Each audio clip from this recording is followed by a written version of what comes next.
യേശു തന്നോട് സ്വപ്നത്തിൽ സംസാരിച്ചുവെന്ന് വെളിപ്പെടുത്തി തീവ്രവാദ സംഘടനയായ ഹമാസ് സ്ഥാപകന്റെ മകൾ. CNB ന്യൂസിന് നൽകിയ അഭിമുഖത്തിലാണ് ജുമാന അൽ ഖ്വാസിമി യേശു തന്നോട് സംസാരിച്ചത് വെളിപ്പെടുത്തിയത്. ഹമാസ് സ്ഥാപകന്റെ മകളും ഹമാസ് സംഘത്തിന്റെ ഭാര്യയുമെന്ന നിലയിൽ വെറുപ്പിലും ഭയത്തിലുമാണ് താൻ ജീവിച്ചിരുന്നത്.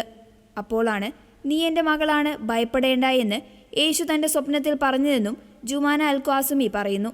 യേശു തന്നോട് സംസാരിച്ച നിമിഷം മുതൽ തൻ്റെ ജീവിതം എന്നേക്കുമായി മാറിയെന്നും യുവതി പറയുന്നുണ്ട്. യേശു തന്നോട് സംസാരിക്കുന്നതിന് മുൻപ് താൻ ക്രിസ്ത്യാനികളെയും യഹൂദരെയും വെറുത്തിരുന്നതായും ജുമാന അൽ ഖ്വാസിമി വീഡിയോയിൽ പറയുന്നുണ്ട്. എന്നാൽ താനിപ്പോൾ ക്രിസ്ത്യാനികളെ വെറുത്തതിന് മാപ്പ് ചോദിക്കുന്നതായും പറഞ്ഞു.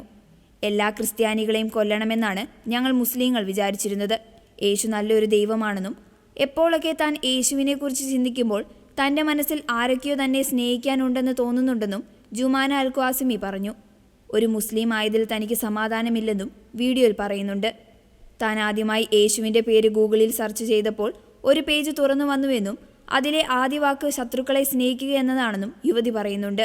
താൻ ഇത്രയും കാലം ക്രിസ്ത്യാനികളെ വെറുത്തതിൽ ഖേദിക്കുന്നതായും അവൾ പറയുന്നുണ്ട്. യേശുവിനെ തൻ്റെ ജീവിതത്തിൽ അംഗീകരിക്കുന്നതായും അവൾ പറഞ്ഞു. താൻ ബൈബിൾ വായിക്കാൻ തുടങ്ങിയെന്നും അവൾ വെളിപ്പെടുത്തിയിട്ടുണ്ട്. ഹമാസ് തീവ്രവാദികൾ ഇസ്രായേലിനെ അങ്ങോട്ട് ആക്രമിച്ചതുകൊണ്ടാണ് ഇസ്രായേൽ ഇങ്ങോട്ട് ആക്രമിച്ചതെന്ന് ഖാസിമി വെളിപ്പെടുത്തിയിട്ടുണ്ട്. യേശുവിനെ തൻ്റെ ജീവിതത്തിൽ രക്ഷകനും നാഥനുമായി അംഗീകരിക്കുന്നതായും ഖ്വാസിമി പറഞ്ഞു.